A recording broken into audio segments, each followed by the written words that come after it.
There has been much discussion about the corrupting influence of money in politics.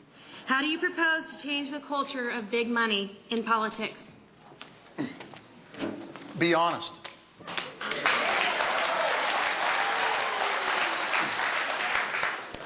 I will tell you right now, we've got the best government that money can buy. And it starts early. I mean, it's unarguable we'll be spending about $20 million between the two of us, probably more than that, to be elected to the United States Senate. That's way out of line. But I want to tell you that the fact is that you have to have people back there that have Montana values. You have to have people back there that are willing to tell people like convicted felon Jack Abramoff and his buddies, no. When they give you money, if they think that they're getting something for those dollars, it's absolutely inappropriate. That's not what our forefathers had in mind, and it's not the way this country was designed. We need our people back in Washington, D.C., those people especially that represent Montana, to be honest. The fact is that it's well documented what's gone on with my opponent in relationship to lobbyists back in Washington, D.C.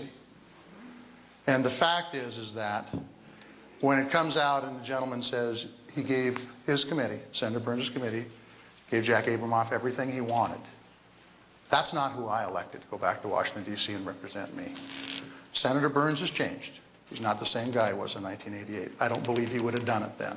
Washington has changed him. Senator Burns? Washington hadn't changed me. I still got the same wife, got the same kids, got the same principles, got the same values.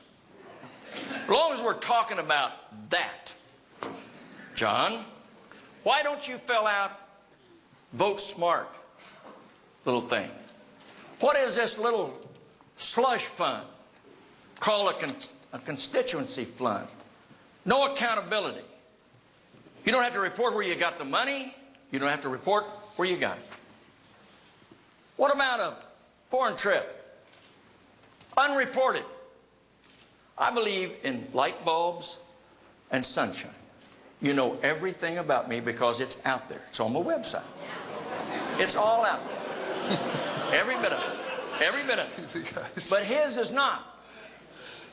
These little slush funds. Then let's go back and say, John, you were, I think, pulled on the carpet for illegal phone calling to raise funds. And I think you said at the time, oh, that's a terrible law. Well, he had to abide by it. I will tell you that.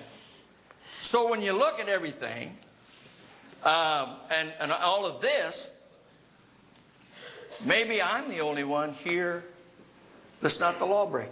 I might be the only one. I might be the only one. Well, can I respond? Yes, rebuttal. Good, that's Mr. good. Custer? I will tell you that in 1999, with Ralph Peck, who was the Director of Agriculture appointed by Judy Martz, yeah, maybe it was either Judy or Mark Roscoe, one or the other. I was asked to go on a trade mission to Taiwan.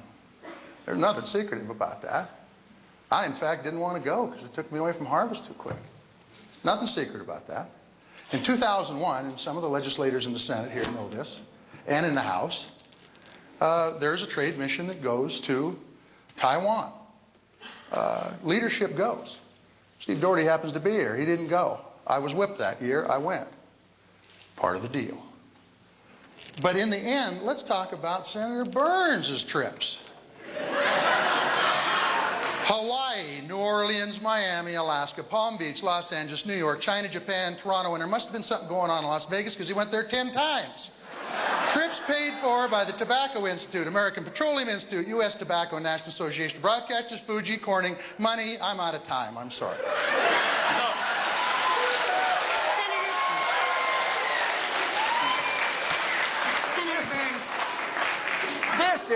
This is terrific. How do you know that? Because we are open. Everything that I do is available to you. And I would tell you that. So, and he never addressed this raising funds. But I'll just say, John, I haven't been investigated, and I'm not under indictment. And you broke a law.